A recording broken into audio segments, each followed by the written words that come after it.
हम कहाँ पर थे? आत्मा के बारे में सीख रहे थे ना। तो शरीर और प्राण के बारे में हमने सीखा, अब हम सीखेंगे आत्मा के बारे में। आत्मा में क्या है हमने सीखा? आत्मा में क्या है? विश्वास। और लिखा नहीं है, आत्मा में है विश्वास, प्रेम,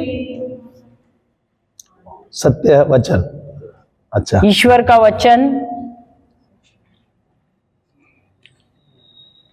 और जो कुछ भी यीशु के द्वारा,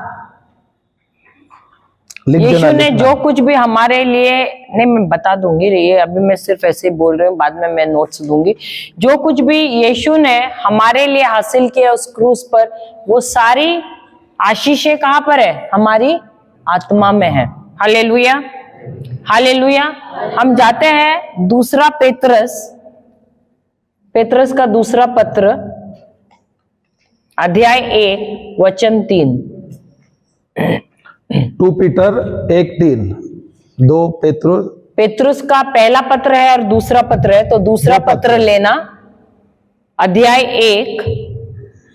तो पहले 2 लिखना, दूसरा पेतरुस, फिर पहला अध्याय और वचन 3। तीसरा वाक्य कोई पढ़ सकते हैं? मोबाइल से निकालो तो अच्छा रहेगा, नहीं तो आप बाइबल से। तो क्योंकि सब साथ में दोहराना है, और जल्दी लिखो तो अच्छा रहेगा प्लीज। हाँ, क्योंकि उसके ईश्वरीय सामर्थ्य ने सब कुछ जो जीवन और कुछ थोड़े बहुत कुछ चीजें दी है। कुछ या सब कुछ। फिर ऐसा जोश में रहना चाहिए। सब कुछ बहुत अच्छा। जो ईश्वरीय, सब कुछ जो जीवन और भक्ति से, सब कुछ जो जीवन और भक्ति से संबंध रखता है, हमें उसी की पहचान के द्वारा देने वाले हैं। ध्यान से सुनना है, इसलिए तो हम बोलते हैं जल्दी लिखो, बाइबल पे मत जाओ। एक व्यक्ति सिर्फ पढ़ना है। तो जो हम बोल रहे हैं क्या वो शब्द के अनुसार हो रहा है, बाइबल के वचन के अनुसार हो रहा है? ये जो दोहरा रही है वो सही है क्या गलत है? सही है, दोबारा पढ़ना। देखो ये जो बात है, बहुत बार ऐसा होता है, बाइबल है, पढ़ते तो है, प्रचारक आता है, वचन लेता है, पर उसको बदल देता है और हम उसके अनुसार चलते हैं। नहीं, वचन जो बोला है, अगर वो सही बोल रहा है, उसके अनुसार पढ़ा रहा है, उसके अनुसार वो आपको सिखा रहा है, तो सही बात है। अगर वो नहीं बोल रहा है वचन के अनुसार, वो गलत हो गया। ओ 3 इडियट में बोला ना, रॉन्ग नंबर, तो रॉन्ग नंबर हो जाता है। सही है क्या नहीं? हालेलुया, सही है क्या नहीं? तो वचन के साथ जो प्रभु का वचन है, अगर वो जो भी व्यक्ति प्रचार करता है, तो वचन के अनुसार वो बोल रहा नहीं है, तो गलत होता है, तो सांसारिक होता है। अभी समझ नहीं लेना क्या लिखा है, बोलिए। जिसने हमें अपनी ही महिमा नहीं, पहले तीसरा वाक्य, तीसरा ही पढ़ लीजिए। हमें उसी के पहचान के द्वारा, पहले शुरुआत से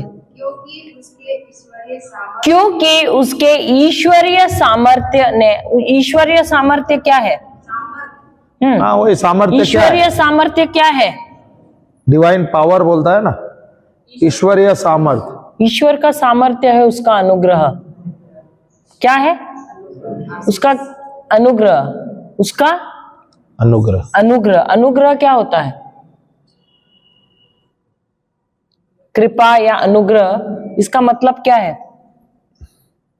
अच्छा, दूसरा वाक्य पढ़ना, वही दूसरा वाक्य, उसी का दूसरा वाक्य पढ़ना। आपने तीसरे से शुरू किया, दूसरे से शुरू करना।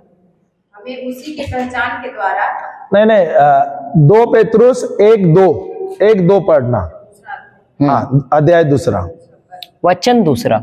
हाँ सॉरी, वचन दूसरा। पर परमेश्वर के और परमेश्वर की ओर, परमेश्वर के ओर हमारे प्रभु यीशु की पहचान हमारे प्रभु यीशु की पहचान के द्वारा के द्वारा अनुग्रह और शांति अनुग्रह और शांति तुम्हें बहुतायत से बढ़ती जाए। तुम्हें बढ़ती जाए, या प्रचुर मात्रा में, प्रचुर मात्रा। प्रचुर मात्रा में। तो ये जो अनुग्रह है ये कैसे मिलेगा आपको? थोड़ा थोड़ा पढ़ना देना। पढ़ना, दूसरा वाक्य दोबारा सब ध्यान से सुनो। ध्यान से सुन लेना। क्योंकि मैं आप जब भी मोबाइल में सवाल- मत जाओ, खाली जो बोल रहे हैं और हम जो पढ़ा रहे हैं उस पे ध्यान दो, क्योंकि आप मोबाइल में जाओगे या बाइबल में रेफर करोगे तो आप कंफ्यूज, सुनोगे नहीं, ध्यान नहीं रहेगा तो आपको कुछ समझेगा ही नहीं। सही क्या नहीं? हालेलुया। और ये अब पढ़ी- समझने में भी आपको थोड़ा समय लगेगा, इतना क्योंकि आसान आप नहीं अभी है। तक तो बाइबल कभी हाथ नहीं और हम लगाया है। आपको सरल करने की कोशिश कर रहे हैं। तो इसीलिए ध्यान देना बहुत जरूरी है। ठीक है, पढ़ना। फिर से हाँ, परमेश्वर के और हमारे प्रभु यीशु परमेश्वर के और हमारे प्रभु ईसा मसीह के पहचान के द्वारा के द्वारा अनुग्रह और शांति अनुग्रह और शांति में तुम में बहुतायत से बढ़ती जाए, बहुतायत से। बढ़ती जाए। तो ये जो अनुग्रह है या कृपा है ये कैसे बढ़ेगी आप में? उत्तर वहीं पर है। वचन के द्वारा, पर कैसे? हाँ, पर कैसे? उनके जानने से ना, उनको उनको जानने जब से। जानोगे तभी तो पता, अनुग्रह पता चलेगा। उसके द्वारा ही तो प्रभु को आप जानोगे। सही है ना? अभी आप अपने जो पार्टनर है, क्या आप उसको जानते हो?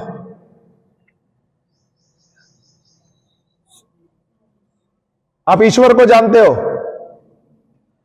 आप अपने पार्टनर को जानते हो? अभी तो शादी नहीं हुई, पर क्या आप जानते हो? हाँ या ना, कुछ तो बोलो यार। पूरी तरह से नहीं जानते, सिर्फ पहचानते हो, पर आप जानते नहीं हो। सही है ना? क्या आप ईश्वर को जानते हो?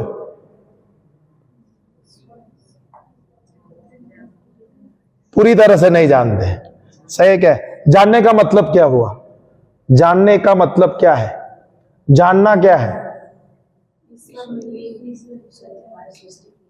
इंग्लिश में लिखा है नोइंग गॉड। जानने का मतलब क्या है? उसे क्या पसंद है ना पसंद, उसके गुण को जानना। सही है, पर जानना का मतलब क्या है?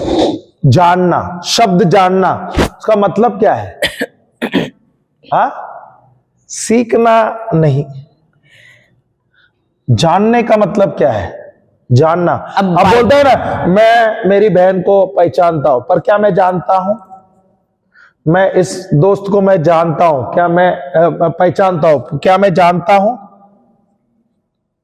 हम बोलते हैं ईश्वर को मैं जानता हूं। ईश्वर को मैं कैसा जान पाऊंगा? अब मैं इस पार्टनर को मैं कैसा जान पाऊंगा? पुराने नियम में जब आदम और एवा उनके बारे में बताया है, उसमें कहा है कि आदम ने अपनी पत्नी एवा को जाना और उसके बाद क्या हुआ?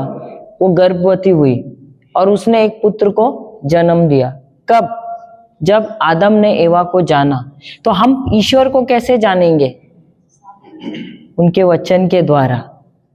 उनके वचन के जब गहराई में जाएंगे और गहराई से हमारा रिश्ता उनके साथ होगा, उस समय हम उनको जानते हैं। एक हो जाएंगे ना आप तभी, फिजिकली और स्पिरिचुअली, आत्मिक रूप में भी एक हो जाओगे और शारीरिक रूप में भी एक हो जाओगे, तब आप जानोगे। सही? जानने का मतलब है स्पिरिचुअली और फिजिकली एक होना। हालेलुया, हालेलुया, जय यीशु। तो यहां पर क्या कहा है? आप अनुग्रह में कब बढ़ोगे? जब आप ईश्वर को और उनके पुत्र प्रभु यीशु को जानेंगे। अब आप जानते हो क्या उनको? तो अनुग्रह है क्या? नहीं है। और अनुग्रह का मतलब क्या है, इसीलिए आपको अनुग्रह का मतलब भी मालूम नहीं है। सही बात है। तो अनुग्रह का मतलब क्या है? अनुग्रह का मतलब है ईश्वर की हर घड़ी इच्छा रहना। किस बात के लिए? कि वह अपना सामर्थ्य, अपनी काबिलियत, अपना अभिषेक आपके द्वारा इस्तेमाल करें, जिसके द्वारा आप उन्हीं के जैसे कार्य करें। लिख लेना बहुत जरूरी है, और ये बड़े अक्षर में लिखना, अनुग्रह जो देखिए, प्रभु ने हमें दिया है। अनुग्रह का मतलब है, अनुग्रह का मतलब है, वॉइस रिकॉर्ड कर रहे हो आप लोग? बहुत अच्छा होगा। अनुग्रह का मतलब है ईश्वर की हमेशा की इच्छा रहना। ये बात हमेशा याद रखना, ईश्वर के तरफ से उनकी हमेशा की इच्छा रहती है। तो उसको अंडरलाइन करना, ईश्वर की हमेशा की इच्छा होती है कि ईश्वर की हमेशा की। अरे बेटिया, वो जो आप लिख नहीं रहे तो एटलीस्ट रिकॉर्ड करो, वॉइस रिकॉर्ड कर सकते हैं ना, उतना तो आता है, मोबाइल है तो उसका लाभ उठा लो। ईश्वर की हमेशा की इच्छा होना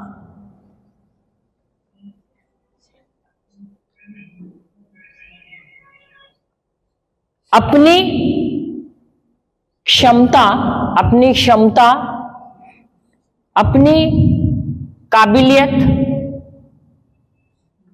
अपनी काबिलियत, अपनी क्षमता, अपनी काबिलियत, अपना अभिषेक, अपना सामर्थ्य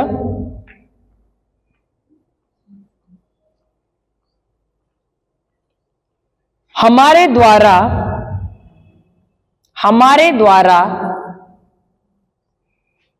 इस्तेमाल, हमारे द्वारा इस्तेमाल करें, हमारे द्वारा इस्तेमाल करें,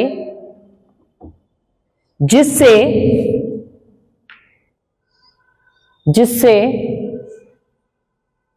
हम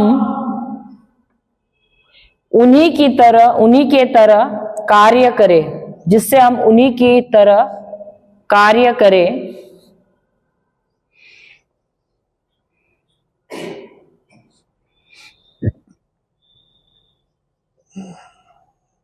इसी को कहते हैं अनुग्रह। इसका मतलब है सब कुछ ईश्वर, उनकी शक्ति, उनका सामर्थ्य, उनका अभिषेक, उनकी काबिलियत हमारे द्वारा इस्तेमाल करते हैं, जिसके द्वारा हम उनके जैसे कार्य करते हैं, उसी को कहते हैं क्या? अनुग्रह। हालेलुया। आप लोगों ने सुना है कृपांक। कृपांक या अनुग्रह, कृपा या अनुग्रह एक ही होता है। तो कृपांक सुना है? कृपांक, ग्रेस मार्क्स या कृपांक यहां पर देते हैं क्या स्कूल में? अगर कोई बच्चा फेल हो गया, किसको मिलता है कृपांक? दो बच्चे का उल्लेख किया या उदाहरण करते हैं। एक बच्चा जो है उसको 100 में से 35 मार्क्स पास होने के लिए लगता है, सही स्कूल में होता है क्या नहीं? तो वो बच्चे को 33 मार्क्स मिला है, उसको 2 मार्क्स चाहिए।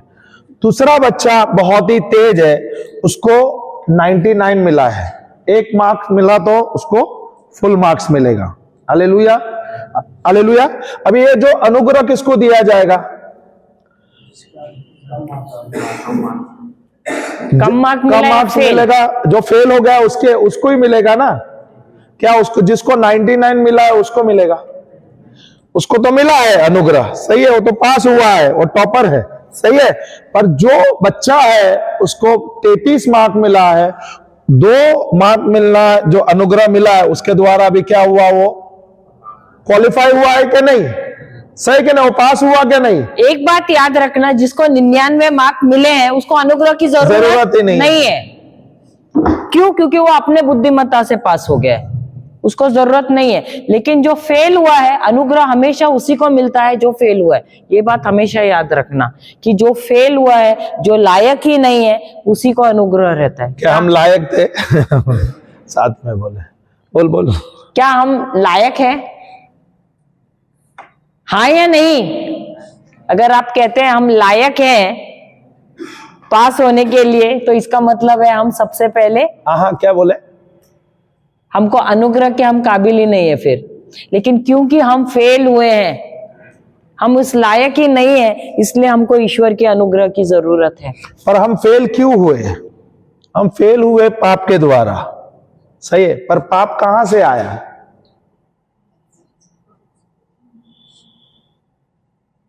हम नापास क्यों है? पाप कहां से आया?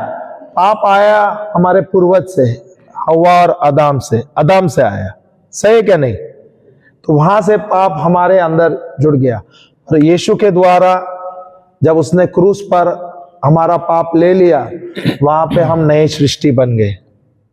Hallelujah, hallelujah. वहां पर हमारा उद्धार हुआ। अभी क्या हम अपने मेहनत से हमें अनुग्रह मिला है, या विश्वास करने से हमें अनुग्रह मिला है? कैसे मिला है? विश्वास करने से। किसमें? किस पे? यीशु में। पर, सही है ना? और ये अनुग्रह कैसे बढ़ता है? जितना अधिक आपको ईश्वर के वचन का ज्ञान मिलता है, उसके द्वारा अनुग्रह बढ़ता है। अभी जितना वचन आपके पास बढ़ेगा, उसका ज्ञान बढ़ेगा, उसके द्वारा अनुग्रह बढ़ेगा, क्योंकि ईश्वर का वचन ही क्या है? अनुग्रह है। समझ में आया? तो जितना आप वचन में बढ़ोगे, वचन के ज्ञान में बढ़ोगे, जितना आपको समझ मिलेगा ईश्वर के वचन का, उतना ही क्या होगा? अनुग्रह बढ़ता रहेगा। तो पतरस क्या कहता है यहाँ पर? पीटर क्या कहता है? पेत्रस क्या कहता है? अनुग्रह कैसे बढ़ता है? जब हमें ईश्वर का और उनके पुत्र प्रभु यीशु का ज्ञान हमारे जीवन में बढ़ता है, और वो हम जानते हैं उसे। और कैसे? उनको जानने से। कैसे हम जानेंगे? उनके वचन के द्वारा। जब हम उनको जानते हैं, उनको पहचानते हैं, उसके द्वारा ही अनुग्रह बढ़ता है। अगर आपके पास वचन नहीं है, आप अनुग्रह में बढ़ सकते हो क्या? नहीं। तो अगर ईश्वर को जानना है, उनके पुत्र को जानना है, और आपको अनुग्रह में बढ़ना है, तो आपको किसकी जरूरत है? वचन के ज्ञान की। समझ में आया? तो शादी के बाद आप अपने पति को या पत्नी को जानने की कोशिश करेंगे क्या नहीं? जानोगे क्या नहीं? साथ में करीब रहेंगे, एक साथ रहेंगे, फिजिकल रिलेशन रहेगा, आत्मा में एक जुड़ेंगे, तो अनुग्रह में बढ़ेंगे क्या नहीं? जानेंगे क्या नहीं? अनुग्रह में नहीं, लेकिन जानेंगे क्या नहीं? आप जानेंगे एक दूसरे को। सही बात है। अनुग्रह में तो सिर्फ वचन के द्वारा हो जाए। हालेलुया, हालेलुया, जय यीशु। तो हम आत्मा में बढ़ना है हमें। तीन भाग का हमने बात किया था। पहले तो शरीर का, सही है क्या नहीं? अभी ये जो शरीर है, किसने बनाया है?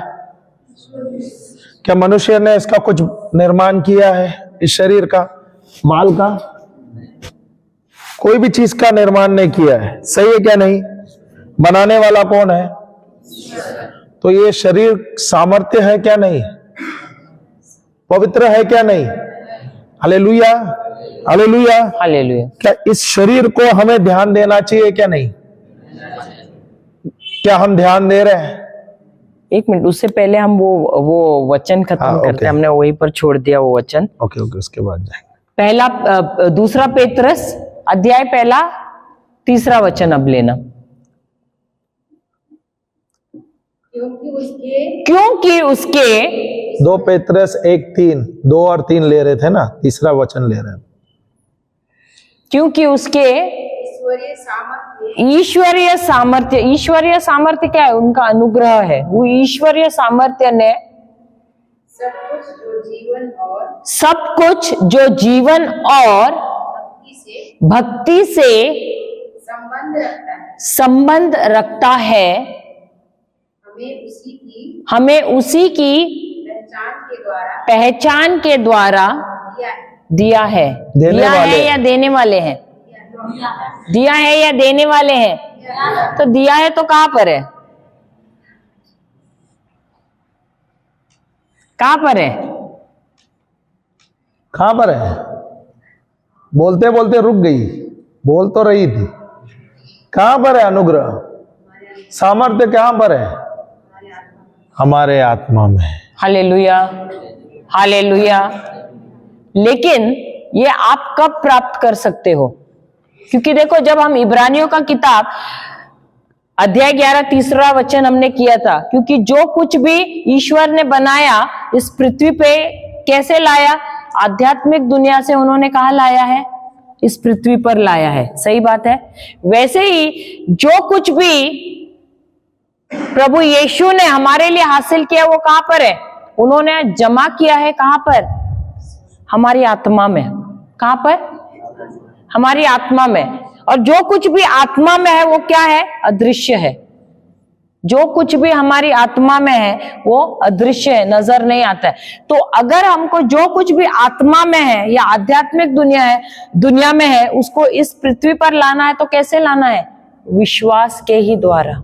Hallelujah, hallelujah. और यही विश्वास कहां पर है? हमारी आत्मा में है। और ये विश्वास आता कैसा है? रोमियो की किताब अध्याय 10 वचन 17। कल हमने बताया था ना, आज सुबह लिया था शायद ना।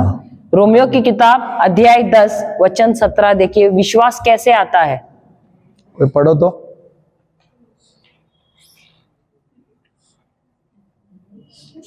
तो विश्वास सुनने से सो विश्वास सुनने से और सुनना मसीह के वचन से होता और सुनना मसीह के वचन से होता है।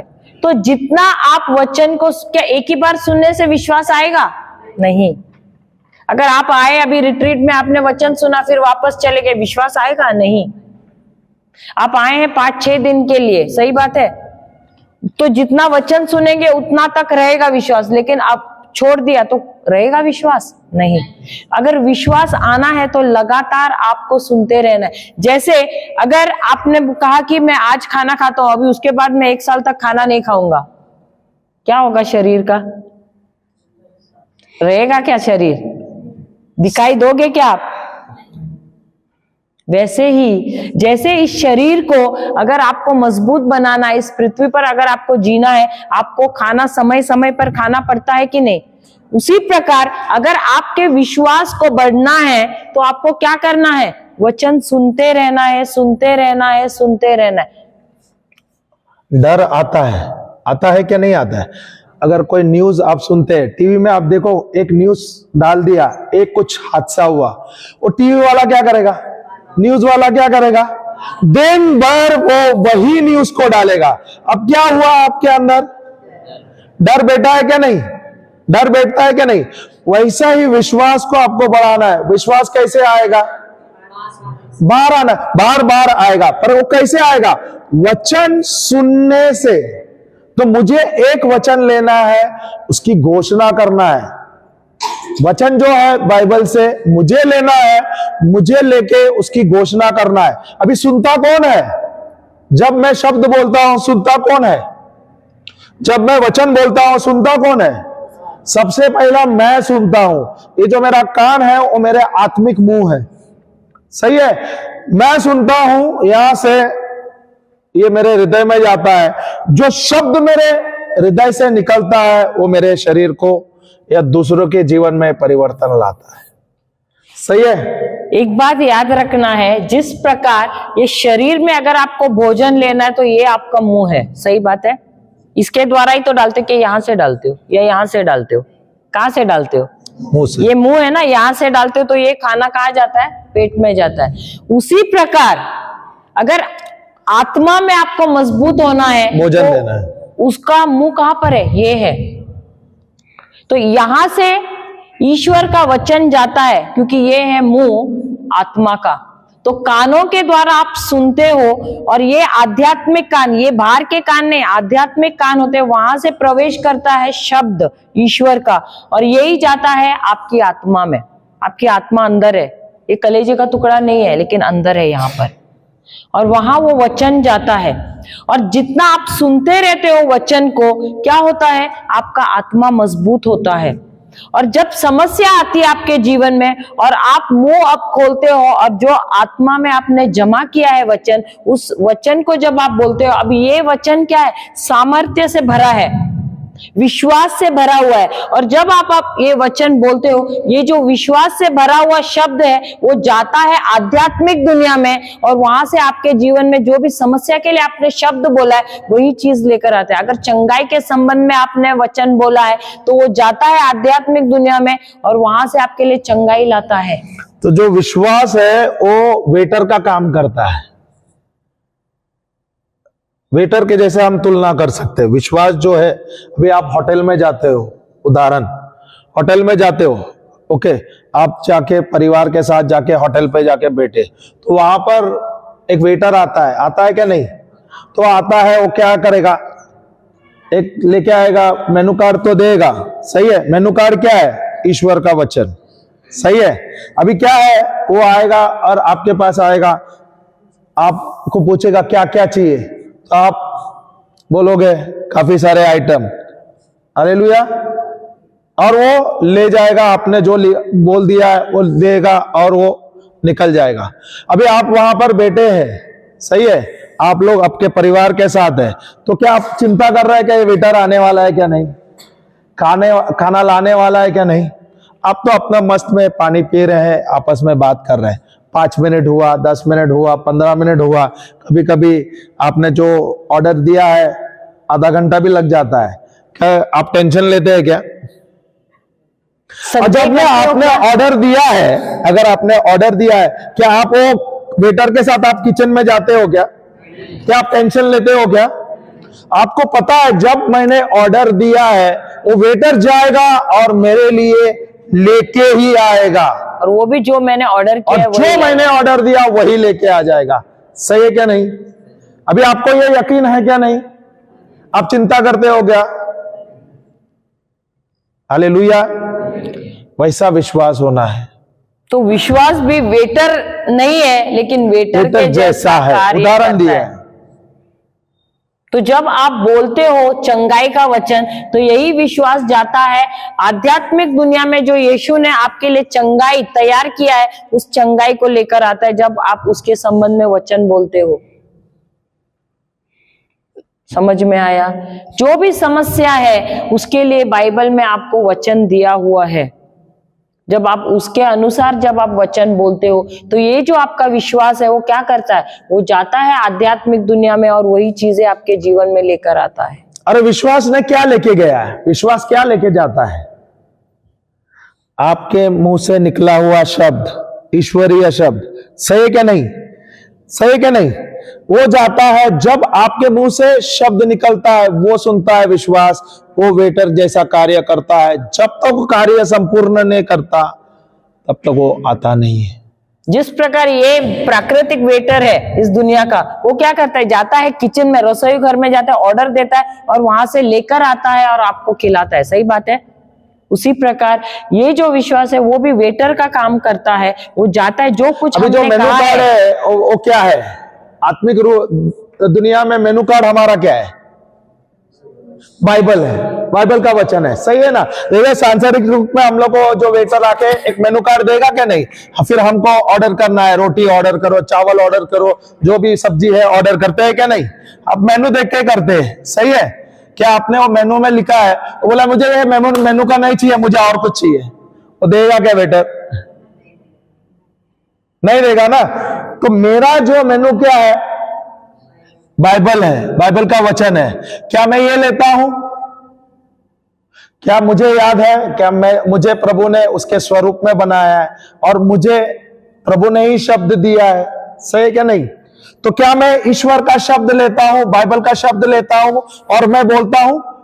जब विश्वास आता है, मेरा बात सुनता है, वो ईश्वरीय बात, ईश्वर का शब्द सुनता है, वो जाता है, जब तक वो कार्य समाप्त नहीं करता है, पूरा नहीं करता है, वो लौट के नहीं आता। हालेलुया। तो ये वचन हमसे क्या कहता है? 2 पेत्रस अध्याय 1 3 वचन क्या कहता है? ईश्वर ने जो कुछ भी प्रभु यीशु द्वारा कार्य किए, अब जब ईश्वर ने आदम को बनाया, क्या वो परिपूर्ण था कि नहीं? क्या उसके अंदर खामियां थी, कमजोरियां थी? नहीं। क्यों? क्योंकि उसने जब उसको बनाया तब वो पूरा परिपूर्ण था, वो ईश्वर के जैसा ही था। क्या वो बीमार था, रोगी था, कंगाल था? श्रापों से भरा हुआ था, बंधनों में था, असुरक्षित था? नहीं। प्रभु ने जब उसको बनाया वो संपूर्ण था, परिपूर्ण था। लेकिन क्या हुआ? जब ईश्वर ने उसको बनाया, उसने उसको निर्देश दिया कि इस अदन की वाटिका में जितने वृक्ष है उसमें से सारे वृक्षों का तुम फल खा सकते हो, लेकिन एक ही वृक्ष है जो मेरा है, उसका तुम फल नहीं खाना। और अगर खाया तो क्या होगा? तुम जरूर मरोगे, मर जाओगे। हालेलुया। बोला है ना? कहा कि नहीं? सही बात है। लेकिन क्या उसने आज्ञा का पालन किया? नहीं किया। हालेलुया। और इसके वजह से क्या हुआ? जीवन में क्या आया? क्या एक आदान प्रदान हुआ कि नहीं? वहां जब उसने शैतान के शब्द लिए और उसके अनुसार निर्णय लिया तो क्या उसके जीवन में श्राप आया, पाप आया, बंधन आए, बीमारियां आई? सही बात है। तो जो कुछ भी शैतान के राज्य का था क्या उसके जीवन में आया? हाँ या नहीं? और जो ईश्वर ने उसको अच्छाई दी थी वो कहां गई? वो गई शैतान में। तो ये जो आदम है जो राज कर रहा था, जो ऊंचाई पर था, अब जब उसने शैतान की बातें मानी, आज्ञा, उसकी आज्ञा का पालन किया, आज्ञा का पालन, तो कहां पहुंचा? सबसे निचले स्तर पे पहुंचा। अब वो जो राजा था, अब वो क्या बन गया? उसका गुलाम बन गया। हालेलुया। और उसने उसकी आज्ञा के पालन, अवज्ञा की वजह से क्या हो गया? सारी मनुष्य जाति भी श्राप में आ गई, पाप में आ गई, और उनके जीवन में भी मृत्यु आई। हालेलुया। लेकिन जब ईश्वर ने मनुष्य को बनाया, उसने उसको मरने के लिए नहीं बनाया, लेकिन उसको सदा सर्वदा के लिए जीवित रखने के लिए, राज करने के लिए बनाया। लेकिन मृत्यु क्यों आई? क्योंकि उसने आज्ञा का पालन नहीं किया। Hallelujah, hallelujah, hallelujah. और इसकी वजह से मनुष्य के जीवन में मृत्यु आई, पाप आया और बीमारियां आई। Hallelujah, hallelujah, hallelujah. जय यीशु, जय यीशु।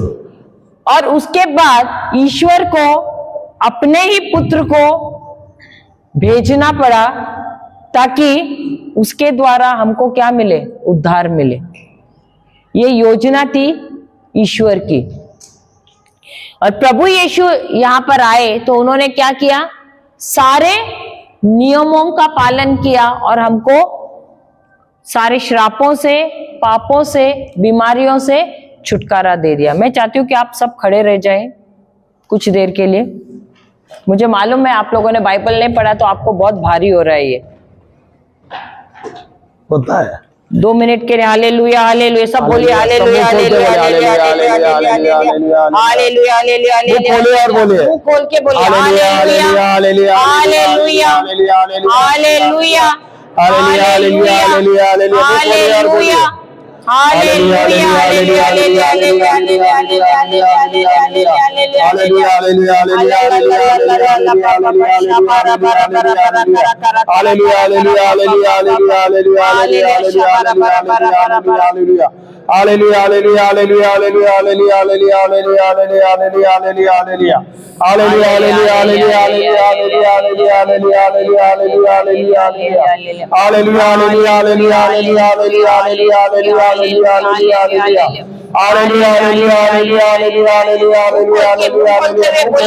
जोर से hallelujah, hallelujah, hallelujah, hallelujah, hallelujah, hallelujah, hallelujah, hallelujah,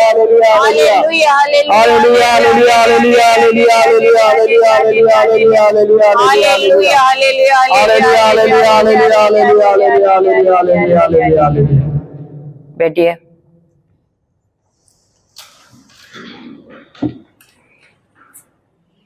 अब ईश्वर ने क्या किया? अपने इकलौते पुत्र को यहाँ पर इस पृथ्वी पर किसके रूप में भेजा?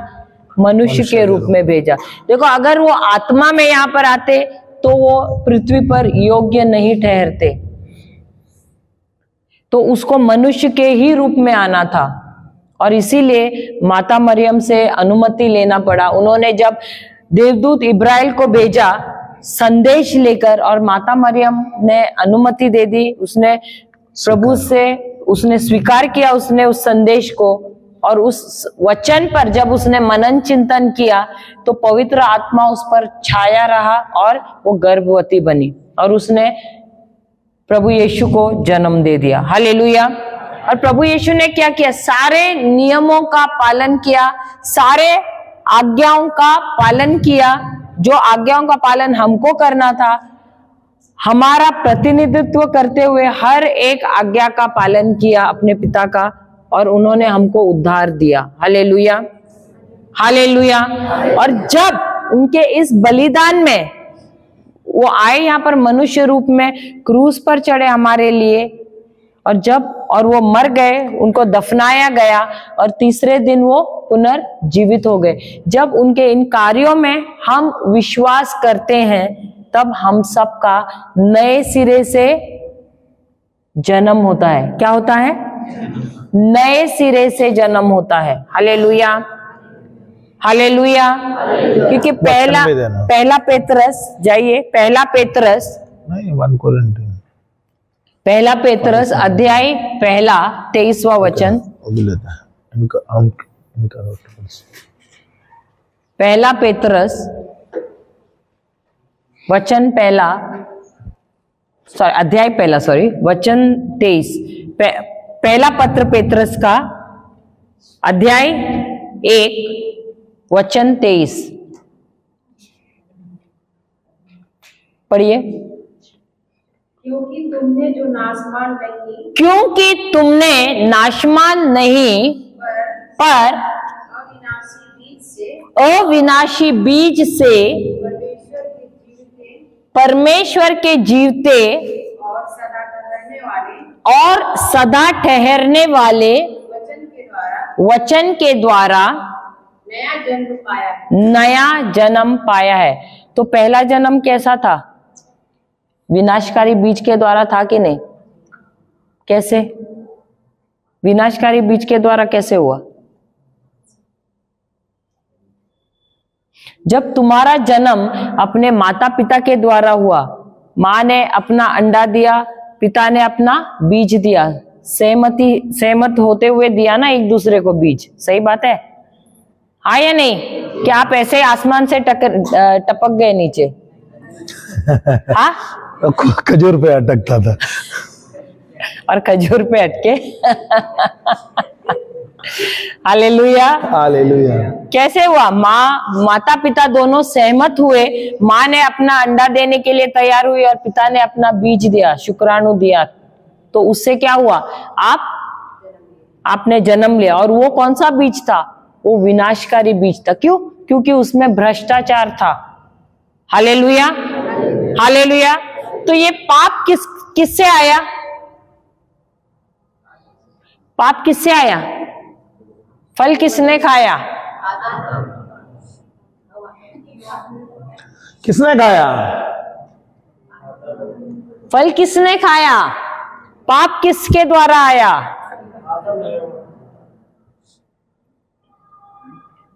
किसी को मालूम नहीं है? किसने फल खाया? तो पाप किसके द्वारा आया? कोई बोल रहे दोनों के द्वारा, कोई बोल रहा आदम के द्वारा, कोई बोल रहा फल किसने खाया? एवा ने खाया। फिर पाप किसके द्वारा आया? फिर हम लोग पुरुष लोग बचे ना, स्त्रियों ने स्टार्ट कर लिया नहीं क्या? चलो भाई अच्छा है, अब तो आज तो पता चला, आप लोग ने बोला। फल किसने खाया? हाँ, एवा ने खाया। पाप किसके द्वारा आया?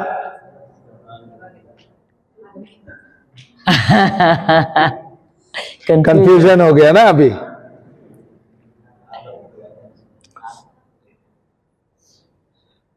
हालेलुया। प्रभु ने किससे बात किया था? हवा से बात किया क्या आदम से? निर्देश किसको दिया था? निर्देश किसको दिया था? आदम को। क्या तभी एवा थी? नहीं थी। तो फल किसने खाया? पहले किसने खाया? हेवा ने खाया। तो पाप किसने किया? ये सवाल जब भी पूछते क्या होता है? कंफ्यूजन होता है। तो पाप किसने किया?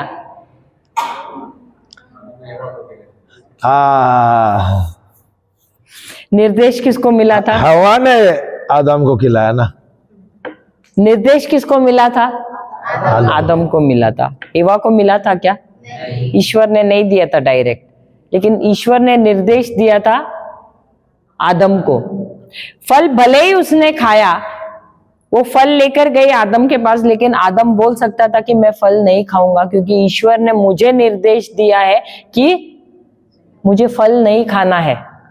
लेकिन उसने क्या किया? पत्नी ने बोला लो, तो उसने डार्लिंग बोला, डार्लिंग। थोड़ा आप भी खाओ, अच्छा है। और उसने क्या किया?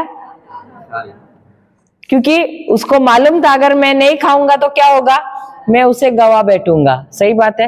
तो वो उसके साथ मरना उसने पसंद किया। सही बात है, सही बात है। ये वादा आप लोग करोगे ना जियो के साथ? और हालेलुया, ये नहीं वादा करोगे? हालेलुया। वो तो नहीं वादा करे 7 जन्मों तक। 7 जन्म नहीं है क्या?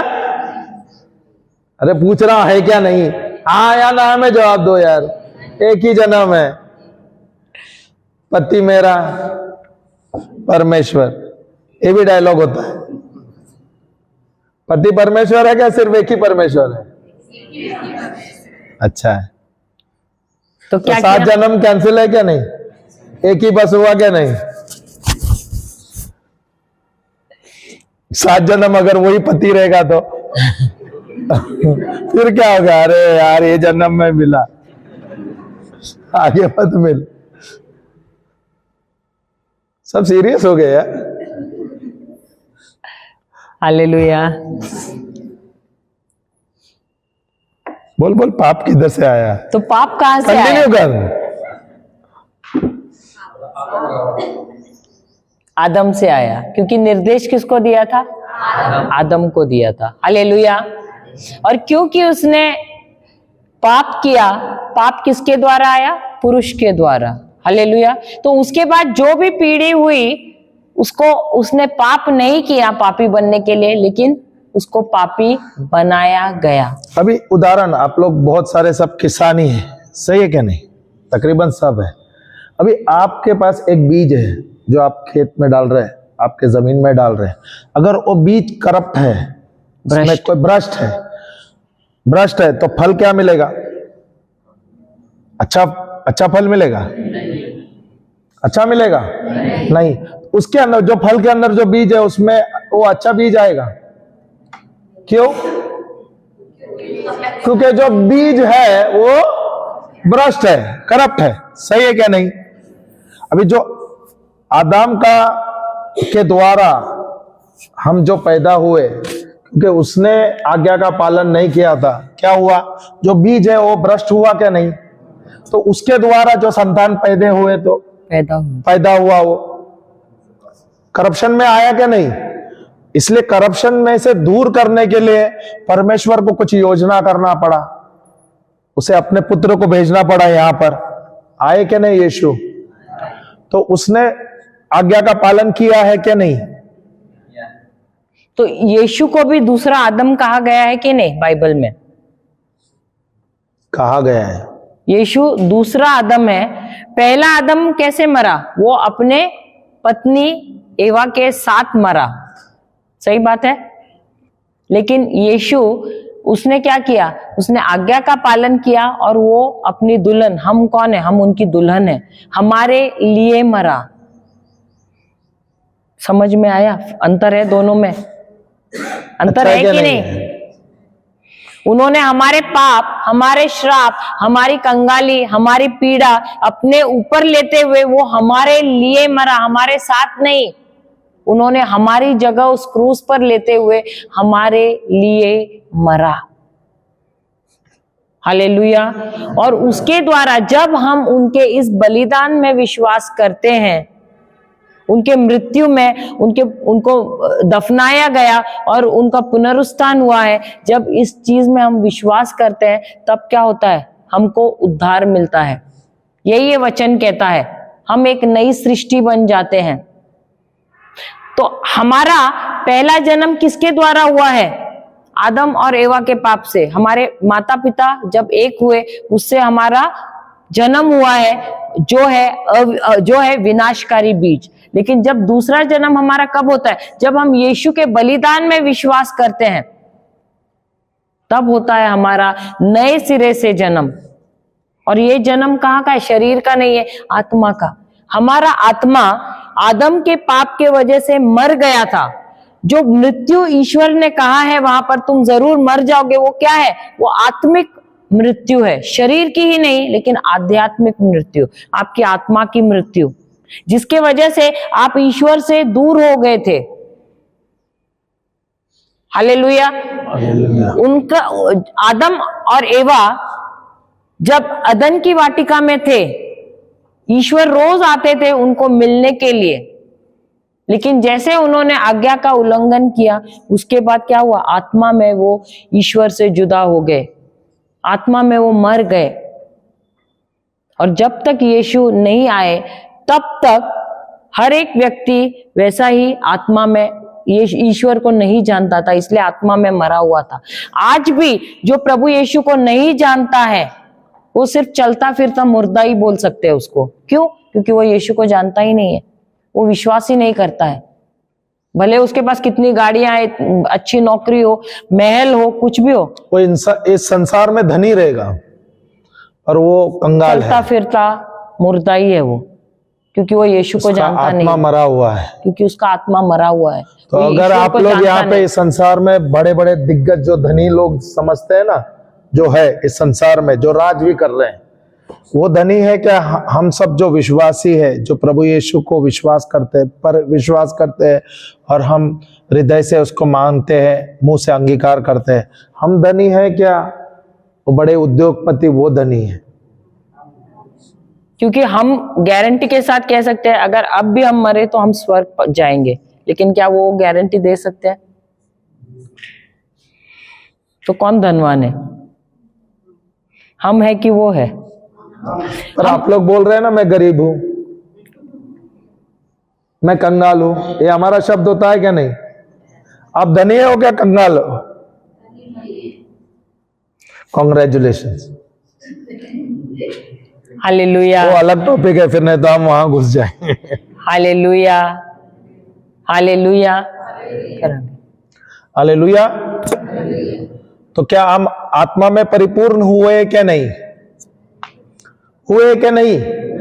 तो हम सवेरे से 3 चीज के बारे में सीख रहे हैं। सबसे पहले क्या था? शरीर के बारे में, दूसरा प्राण के बारे में, तीसरा आत्मा के बारे में। अभी ये जो शरीर है, हम दोबारा शरीर के पास आते हैं। ये प्रभु ने हमें बनाया है क्या नहीं, इस शरीर को? तो ये शरीर कीमती है क्या नहीं?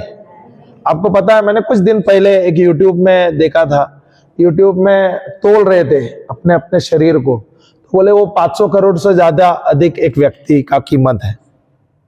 आंख का कीमत ले रहा था, हृदय का कीमत ले रहा था, लिवर का, किडनी का, सबका कुछ कीमत ले रहा था, हाथ का, पैर का। तो बोले मनुष्य जो व्यक्ति है ना, एक व्यक्ति 500 करोड़ से अधिक उसका कीमत है। मैं तो बोलूं अमूल्य है हम सब शरीर में। सही क्या नहीं? अगर आपको बोलता हूं आपके पास आंखें हैं, सही है क्या नहीं? अभी जिस व्यक्ति के पास आंख नहीं है उसको जाके पूछो उसने क्या खोया है। सही है? बहुत लोगों के पास हाथ नहीं, पैर नहीं है, सही है, या किडनीज नहीं है, पर हमारे पास सब कुछ है क्या नहीं? क्या हमने बनाया? क्या ईश्वर ने बनाया है? क्या आपने मोल दिया है? क्या मुफ्त मिला है? मुफ्त मिला है क्या नहीं मिला है? शरीर में कुछ मेहनत किया है क्या? हालेलुया। शरीर को कुछ नया बनाया क्या आपने? नहीं। मुफ्त मिला है क्या नहीं? क्या ये पवित्र है क्या नहीं शरीर? ईश्वर ने बनाया, सब चीज पवित्र है क्या नहीं? तो ये शरीर को किसने बनाया है? क्या ये शरीर पवित्र है क्या नहीं? ये शरीर किसका हुआ फिर? मेरा नहीं, ये मेरा है, ऐसा नहीं बोलते हम लोग? तो ये शरीर किसका है? पवित्र है क्या नहीं? तो इसके अंदर कौन है? ईश्वर का आत्मा, पवित्र आत्मा, सही है क्या नहीं? तो ये शरीर साफ रहना चाहिए क्या नहीं? गंदा रहना चाहिए? आप इस कलिसिया में आते समय आपने चप्पल बाहर रखा, क्यों? क्योंकि ये पवित्र स्थान है। पर ये पवित्र किसने बनाया है? ये स्ट्रक्चर किसने बनाया? ईश्वर ने बनाया क्या मनुष्य ने बनाया? पर इसको हम समझते पवित्र है, इसलिए चप्पल हम बाहर रखते हैं। ये शरीर को, ये जो पवित्र मंदिर है, इसको किसने बनाया? इसको गंदगी कर सकते हैं क्या? फिर गर्म पानी, फिर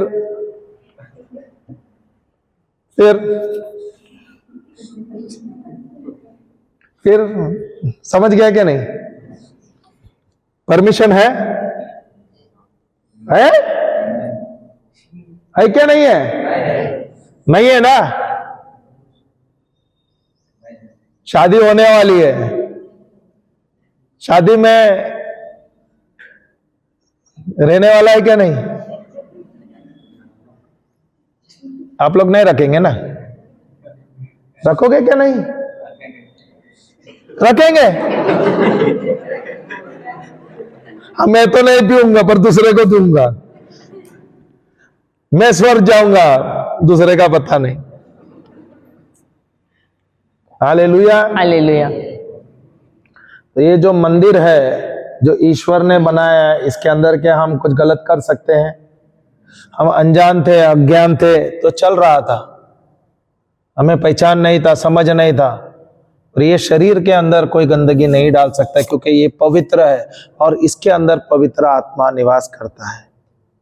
तो अगर आप लोग सोच रहे हैं कि शादी में देने से चलता है, वो आपका निर्णय है। हम तो समझते हैं पवित्र है, ना आपको पीना है ना आपको दूसरे को देना है। सही है? सही है क्या नहीं? पहला कुरिन्थियों जाते हैं, अध्याय 12-27 वचन, देखो क्या कहता है। पहला कुरिन्थियों, पहला पत्र है कुरिन्थियों का, अध्याय 12-27। पढ़ने तो नहीं? किसने निकाला? इसी प्रकार हम सब मिलकर मसीह की देह हो। देह है ना? देह हो, उसका मतलब क्या हुआ? इसी प्रकार हम सब मिलकर मसीह के शरीर है। सही है क्या नहीं? देह बोला तो शरीर है क्या नहीं? तो हम सब कौन है? तो इस शरीर में कौन निवास करता है? ईश्वर निवास करता है। हालेलुया, सही है। तो इस शरीर के अंदर कोई गंदगी करना चाहिए क्या? इस शरीर पवित्र है क्या नहीं? इस शरीर के अंदर कुछ गंदा रहना चाहिए क्या? कोई बीमारी रहना चाहिए क्या? लत, कोई लत रहना चाहिए क्या? Hallelujah, hallelujah. तो ये शरीर एक पवित्र मंदिर है। सही है? तो ये शरीर के अंदर कोई भी गलत, अब तक तो अनजान थे, सब चलता था। आज से बदलाव लाना वो आपका चुनाव है, हम तो फोर्स नहीं करेंगे। पर आज आपको सत्य पता चला, सही है ना? यहां पर लिखा है, मैं ईश्वर का शरीर हूं, मैं यीशु का शरीर हूं। सही है? समझ आ रहा है कि नहीं वो वाक्य क्या लिखा है? तो अगर ये यीशु का शरीर है, मैं अगर यीशु का शरीर हूं, तो ये शरीर के अंदर शराब डाल सकता हूं, तंबाकू डाल सकता हूं, कोई व्यसन कर सकता हूं, सिगरेट पी सकता हूं? नहीं। Hallelujah, hallelujah. हालेलुया। और ये शरीर पवित्र है और प्रभु ने बनाया हुआ शरीर है, तो ये शरीर के अंदर कोई बीमारी भी नहीं रहना चाहिए। हम बीमार क्यों है? हम बीमार क्यों हैं? ये बीमारी कहां से आए? क्या प्रभु ने दिया है बीमारी? क्या शैतान ने दिया है बीमारी? क्या हमारे शब्दों के द्वारा आया है बीमारी? ये पता है आपको? क्या आज पता चला? बहुत अच्छा, चलो आज पता चला किसके द्वारा ये शरीर में बीमारी आई है? हमारे खुद के शब्दों के द्वारा। तो ये शरीर पवित्र है क्या? नहीं। इसमें बीमारी टिकनी चाहिए क्या? रहनी चाहिए क्या? कभी नहीं, कभी नहीं। Hallelujah, hallelujah.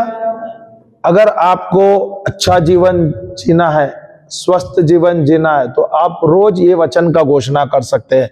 आपको लिखना है तो लिख लीजिए, लिखो। मैं, फिर हम घोषणा भी करेंगे। मैं प्रभु यीशु क्रिस्त का शरीर हूं।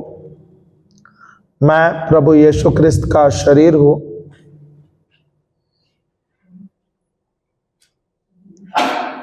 और शैतान को, बीमारी को, पाप को, श्राप को, डर को, चिंता को मैं प्रभु यीशु क्रिस्त का शरीर हूं और शैतान को, बीमारी को, बीमारी कोई भी डाल सकता है, कैंसर, डायबिटीज, सर दर्द, बुखार, जोड़ों का दर्द, आप ऐड कर दो, सही है। शैतान को, बीमारी को, पाप को, श्राप को, डर को, चिंता को, नकारात्मक सोच को, मुझ पर कोई अधिकार नहीं है। व्यसन को भी डाल सकते, व्यसन को, उसमें शब्द वो भी लिख या सकते हैं, तंत्र मंत्र, जादू टोना, आपको मैं प्रभु यीशु क्रिस्त का शरीर हूं और शैतान को, बीमारी को, पाप को, श्राप को, व्यसन को, तांत्रिक शक्तियों को, डर को, चिंता को, मुझ पर कोई अधिकार नहीं है। ये वचन आप रोज घोषणा करो और मनन करो क्या बोल रहे हो। लिखा? हाँ, वचन है 1 करंतियों का पहला पत्र, पहला करंतियों अध्याय 12 वाक्य 27।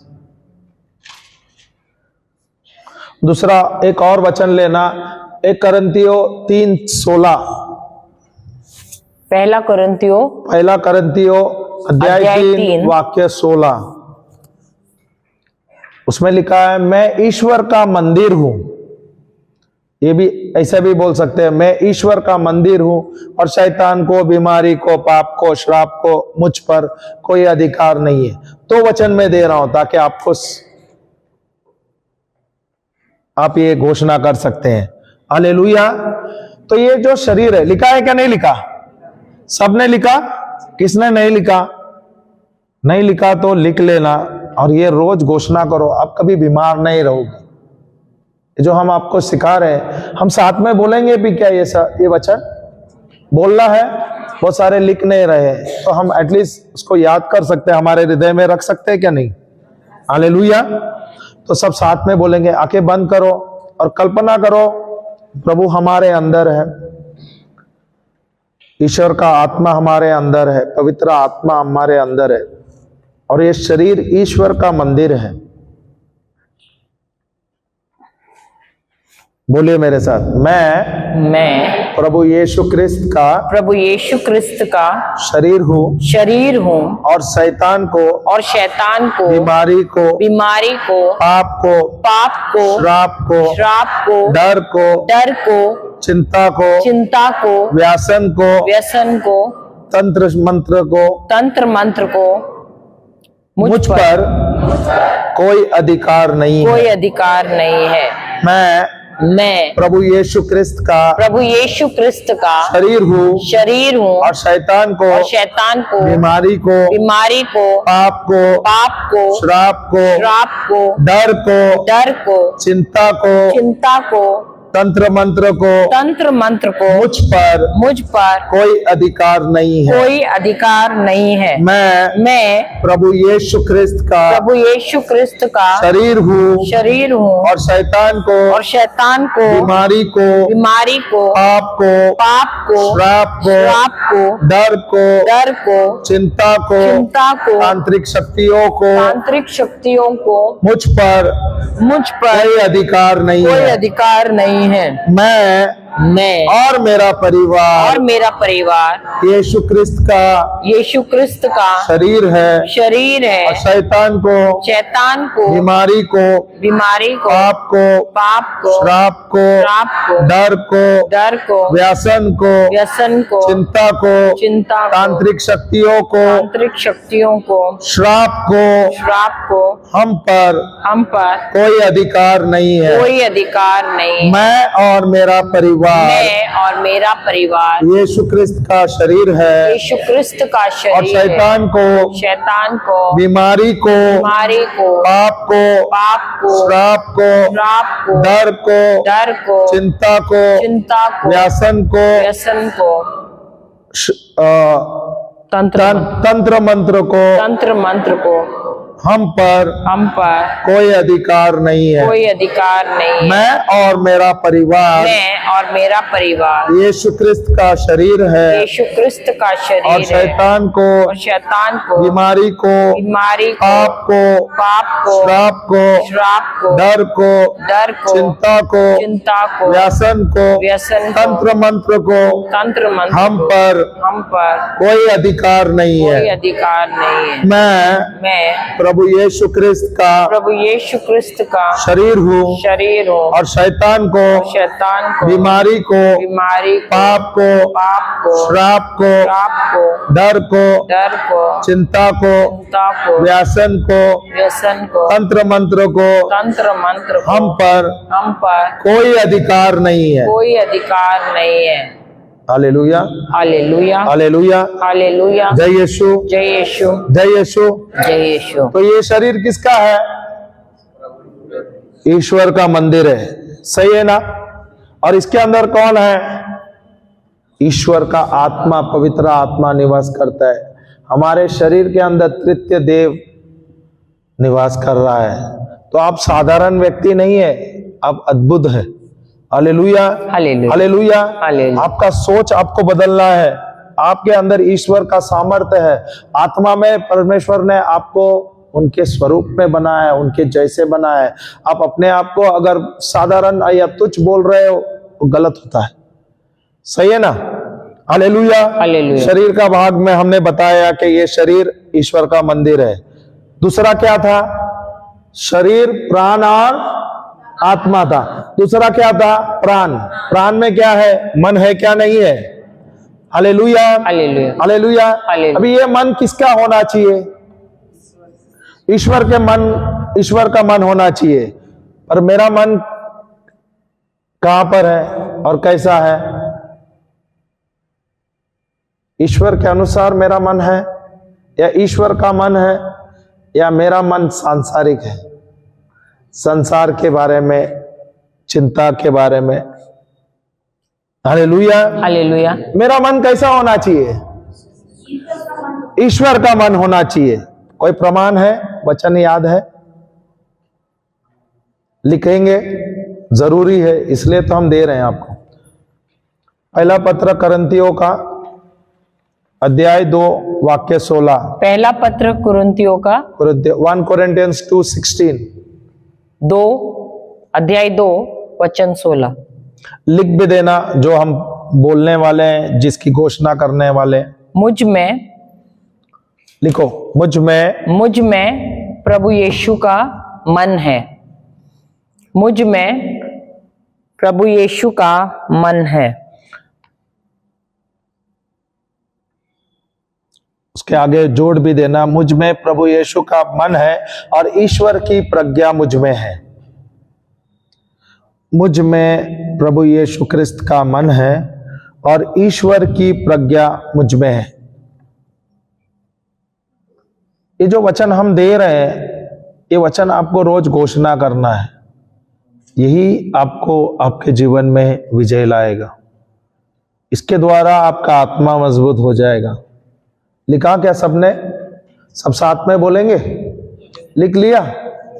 तो 1 कोरिन्थिया 2:16 में दिया है, मुझ में प्रभु यीशु क्रिस्त का मन है और ईश्वर की प्रज्ञा मुझ में है। आंखें बंद करके इसकी घोषणा करेंगे अभी।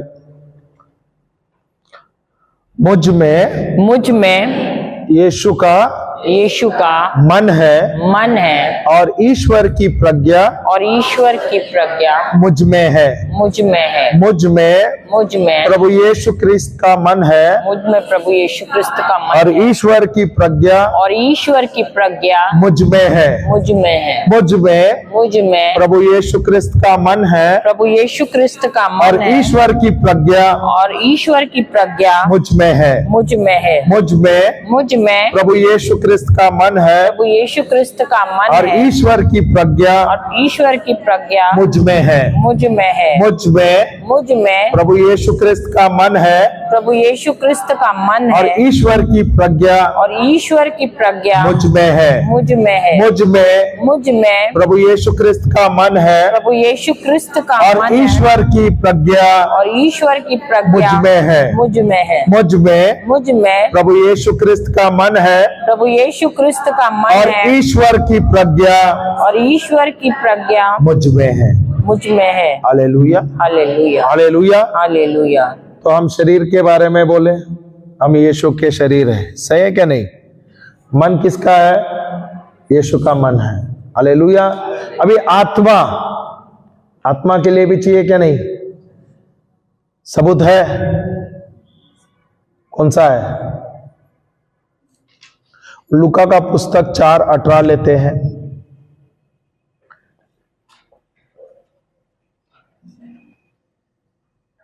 आपको लिखना है तो लिख भी दीजिए ये वचन।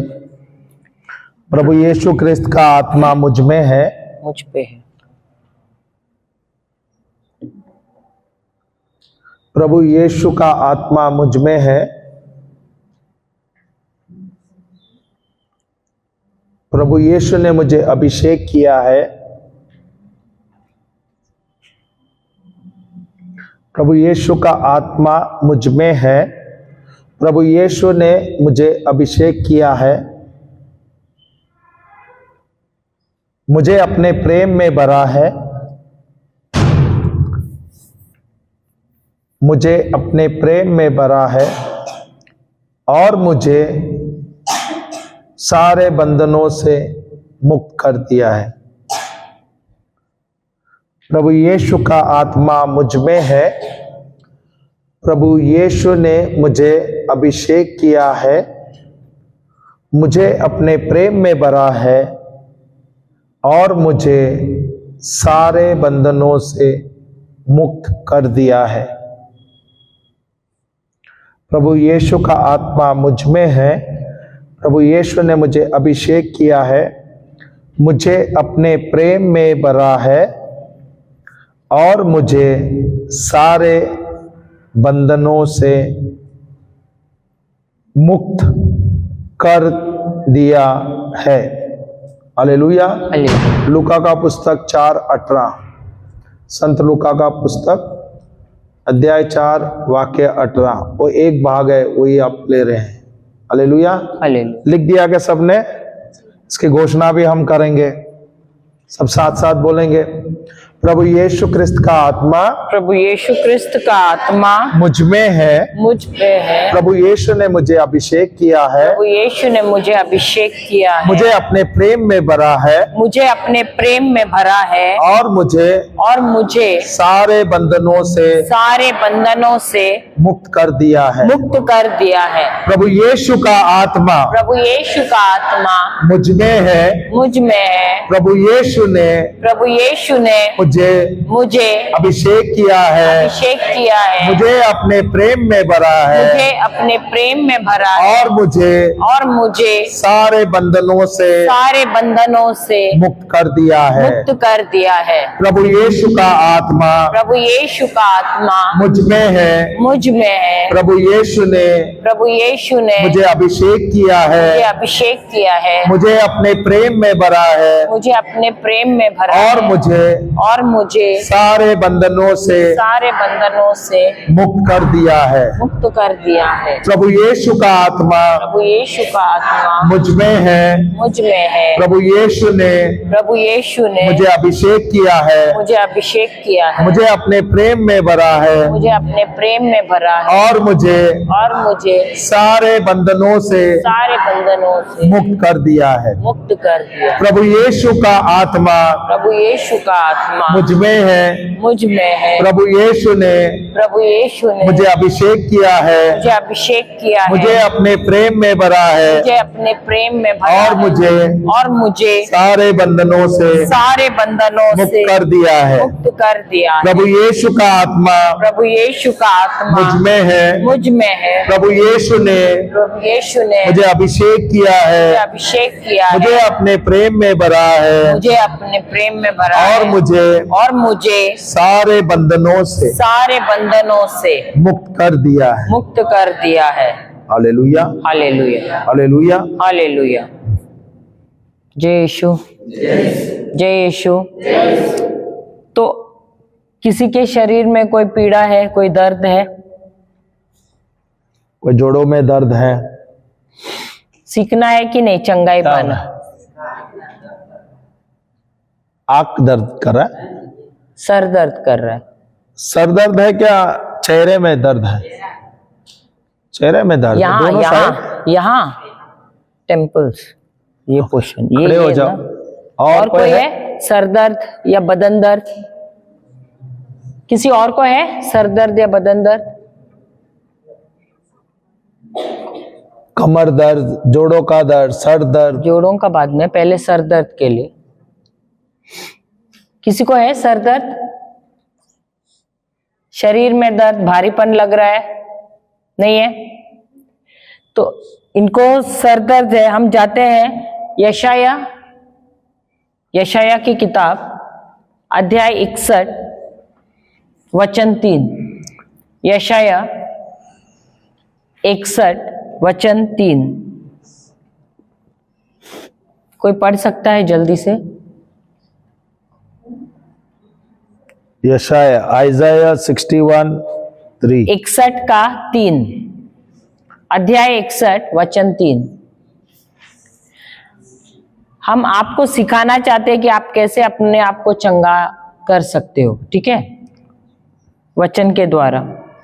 कोई पढ़ सकता है? पढ़िए।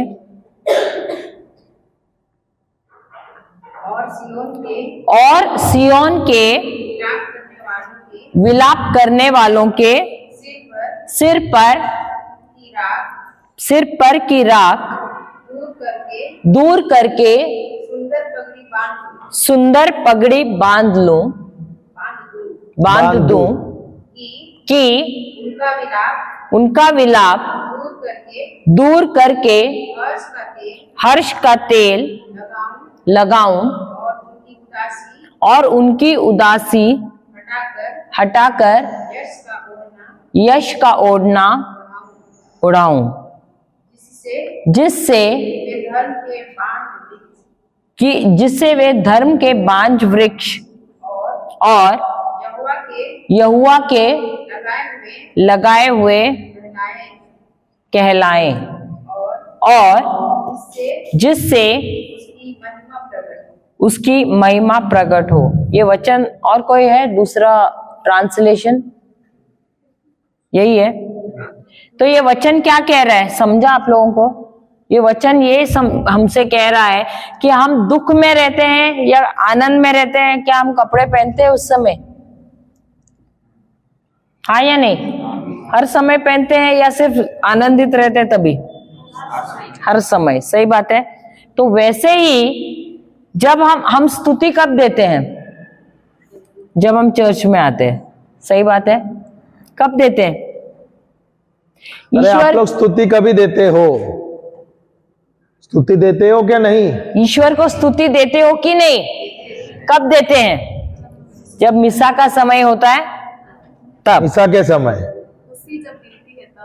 खुशी मिलती है, खुशी मिलती है तब। सही बात है। लेकिन ये वचन क्या कहता है?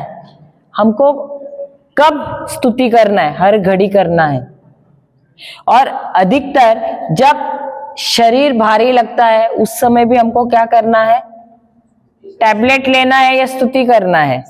स्तुति करना है। क्योंकि जब हम स्तुति देते हैं ईश्वर को, तब क्या होता है? जो भारीपन का आत्मा रहता है वो क्या करता है? निकल जाता है। तो अभी इस भाई को क्या करना है? सरदर्द हो रहा है, तो उनको क्या करना है? पुराने नियम में जब राजा साउल है, ओके, उसको भारीपन का आत्मा, जो दुष्ट आत्मा ने झगड़ा था, तभी उसको बहुत तकलीफ हो रहा था। तो उसने छोटा सा जो बच्चा है, युवक दाऊद को बुलाया। क्यों बुलाया?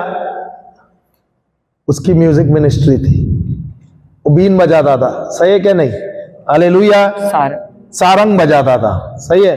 तो उसको बुलाया गया और उसने क्या किया? सारंग बजाया। जब वो प्रभु के उपस्थिति में दाऊद जब वो सारंग बजा रहा था, जो साउल है, राजा साउल है, उसके शरीर में जो भारीपन का आत्मा वो निकल गया। Hallelujah, hallelujah, hallelujah. तो ये यहाँ पर हमें प्रभु क्या सिखाता है? हमारे जीवन में भी कभी कोई समस्या आ जाएगा, आएगा क्या नहीं आएगा? आएगा क्या नहीं आएगा? तो अभी ये जो भारीपन का आत्मा है, इसको जो तकलीफ दे रहा है, हालेलुया, ये दुष्ट आत्मा है। सही है क्या नहीं? तो इसको कैसे निकालना चाहिए? इसका नाश कैसे करना चाहिए? स्तुति देते हुए। नाश कैसे करना चाहिए उसका? वो कैसा निकलेगा? जब आप प्रभु के उपस्थिति में आते हो और जब आप स्तुति देते हो, वो भारीपन का आत्मा आपके शरीर से निकल जाता है। जो दर्द देता है वो आत्मा आपके शरीर से निकलता है और उसी समय में आपको चंगाई मिलती है। Hallelujah, hallelujah, hallelujah. तो प्रभु हमें इस वचन के द्वारा क्या सिखा रहा है? हमें चंगाई कैसे लेना चाहिए? अगर सर दर्द हुआ तो कैसे चंगाई लेना है? स्तुति देते हुए। आप यहां पर आइए।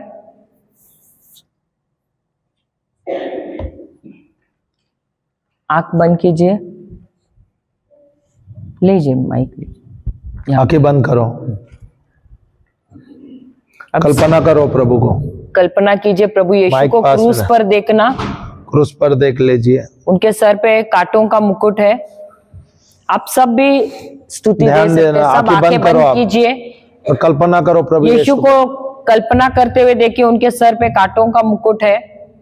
और सब मिलके बोलेंगे, धन्यवाद यीशु, धन्यवाद यीशु, धन्यवाद यीशु, धन्यवाद यीशु। आप राजाओं के राजा हैं, आप राजाओं के राजा, आप प्रभुओं के प्रभु हैं, प्रभुओं के प्रभु हैं, आप सर्वश्रेष्ठ ईश्वर हैं, आप सर्वश्रेष्ठ ईश्वर आप मेरे उद्धार करता हैं, आप मेरे उद्धार करते आप मेरे अच्छे गडेरिया हैं, आप मेरे अच्छे गडरिया हैं, आप मेरे डॉक्टर हैं, आप मेरी ढाल हैं, आप मेरी ढाल है, चंगा करने वाले आप मेरे मुझे चंगा करने वाले ईश्वर हैं, चंगा, आप मेरे सच्चे गडेरिया हैं, आप मेरे राजा हैं, आप मेरे उद्धार करता हैं, आप मेरे मुक्तिदाता हैं। धन्यवाद यीशु, धन्यवाद यीशु, धन्यवाद यीशु, धन्यवाद यीशु, हृदय से बोलो, धन्यवाद यीशु। आपकी स्तुति हो, आपका गौरव हो।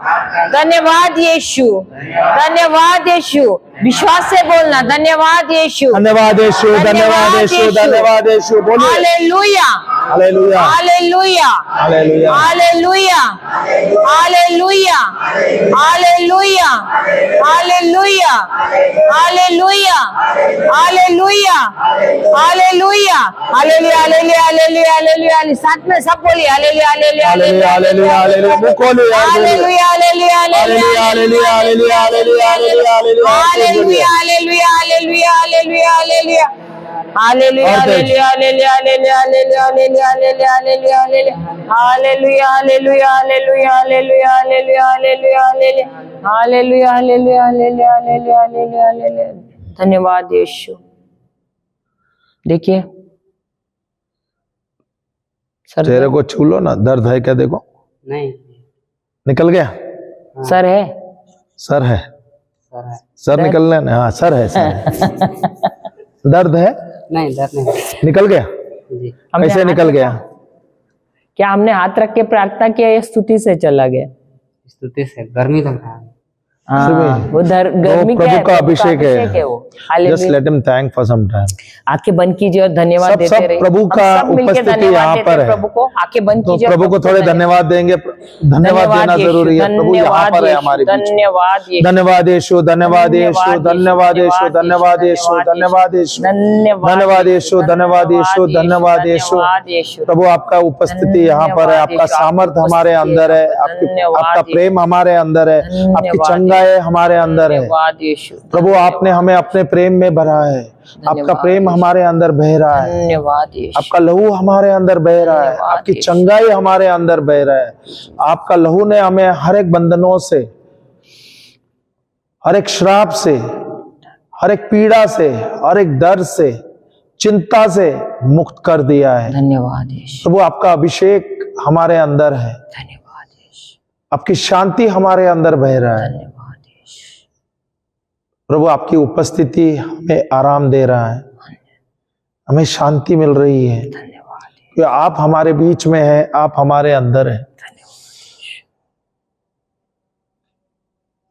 प्रभु आपकी चंगाई हमारे अंदर बह रही है।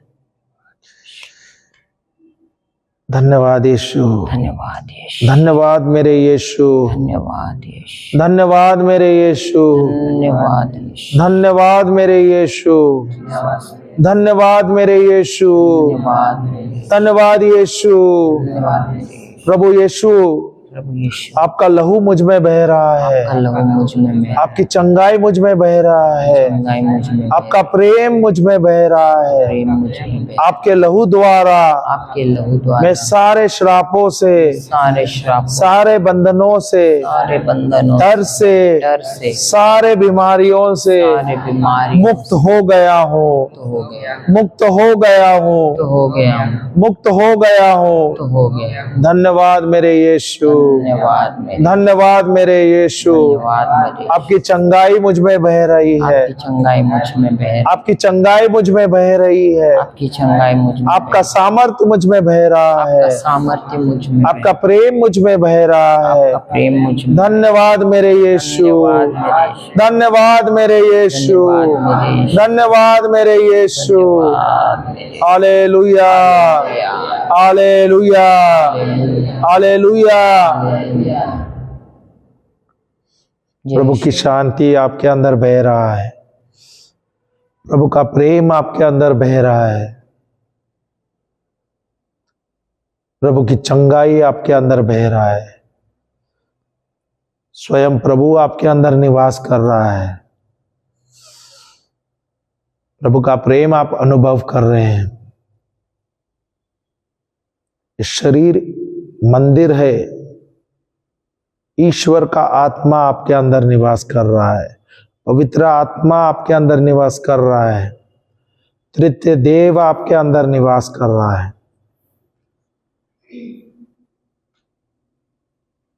ये शरीर के अंदर आज से कोई भी बीमारी, कोई भी दुष्ट आत्मा, कोई भी श्राप कभी भी टिकेगी नहीं, क्योंकि ये ईश्वर का मंदिर है, ये ईश्वर का मंदिर है, ये पवित्र मंदिर है।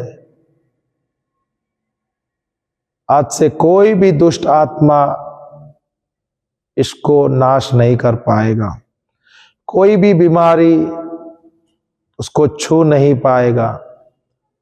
जो कोई बीमारी या महामारी छूने की कोशिश करेगा आज से, उसका उसी समय में नाश हो जाएगा, क्योंकि ये पवित्र मंदिर है। धन्यवाद ईश्वर, धन्यवाद यीशु। धन्यवाद। आपकी उपस्थिति यहाँ पर है प्रभु, आपकी उपस्थिति यहाँ पर है, हमारे बीच है, हमारे अंदर है। जहां आपकी उपस्थिति है प्रभु, वहां पर कोई भी दुष्ट आत्मा टिक नहीं सकता। जहां पर आपकी उपस्थिति है वहां हर एक दुष्ट आत्मा का नाश हो जाता है, हर एक दानव डर के भाग जाता है। धन्यवाद प्रभु, आप हमारे साथ है, हमारे अंदर है और आप हमारे साथ सदा सर्वदा है। धन्यवाद प्रभु, हमारा आत्मा आपके आत्मा के साथ जुड़ा हुआ है प्रभु। हम आपके आत्मा के साथ जुड़े हुए हैं प्रभु, हम आपके प्रेम में जुड़े हुए हैं। आपका प्रेम हमारे अंदर है, आपका निस्वार्थ प्रेम हमारे अंदर है। जहां पर ईश्वरीय प्रेम है वहां पर कोई भी दुष्ट आत्मा टिक नहीं पाता है।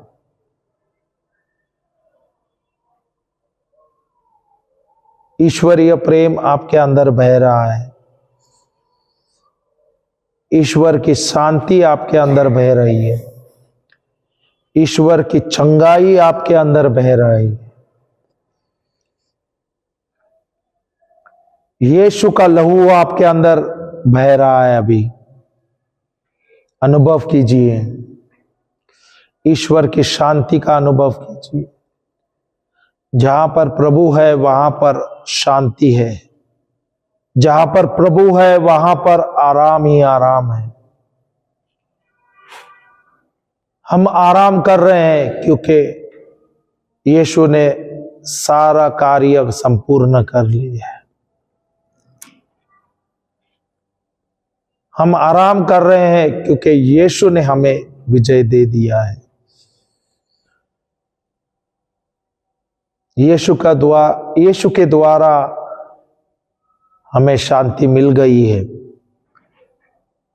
जब यीशु हमारे साथ है, हमारे अंदर है, उसकी आत्मा हमारे अंदर है, हमें आराम करना है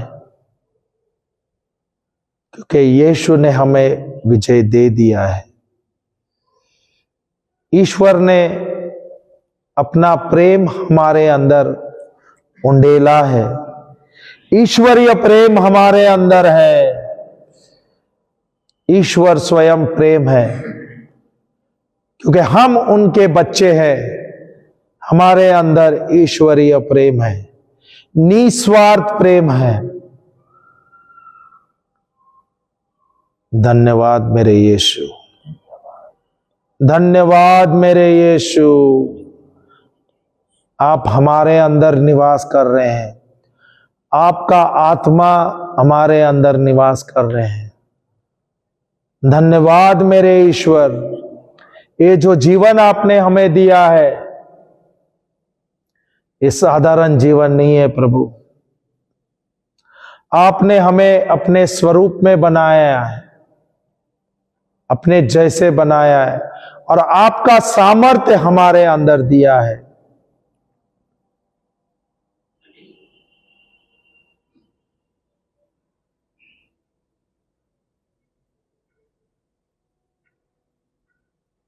आपकी शांति हमारे अंदर है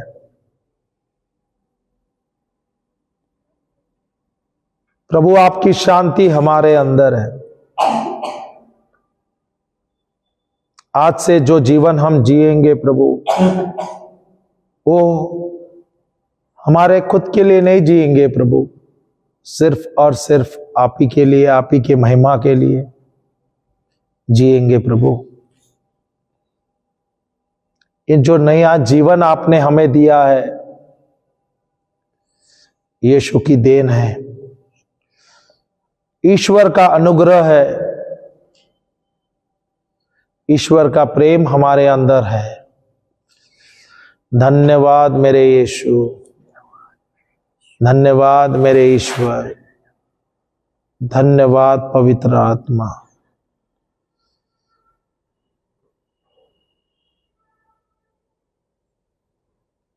hallelujah, hallelujah, hallelujah, hallelujah, hallelujah, hallelujah.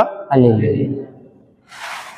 कैसा लग रहा है? अच्छा लगा बहुत अच्छा लग रहा है, जी। बहुत अच्छा। जा बैठ जाए। Hallelujah, hallelujah. जोर से ताली बजाएंगे, प्रभु को धन्यवाद देंगे। ये 2-3 दिन में हम आपको सिखाएंगे भी कैसे आप अपने आप को चंगाई कर सकते हैं यीशु के द्वारा। सीखना है क्या नहीं? हालेलुया। और ये वचन के द्वारा आप कैसे अपने जीवन में परिवर्तन ला सकते हैं। हालेलुया। हालेलुया। प्रभु का योजना आपके परिवार के लिए बहुत ही अच्छा है। आपको आपके जीवन में बदलाव लाना है और ये बदलाव आ जाएगा जब आप वचन सीखोगे। और ये आए हैं आप लोग 6 दिन के लिए, 6 दिन का विनती उपवास के लिए। यहाँ पर आपको सीखना है। तो ब्रेक के समय होता है, अगर आपको रिलैक्स करना है रिलैक्स करो, ताकि सेशंस जब होता है आपको ध्यान देना है, क्योंकि बहुत ही ज्यादा महत्वपूर्ण है। Hallelujah, hallelujah. जय यीशु। जय यीशु।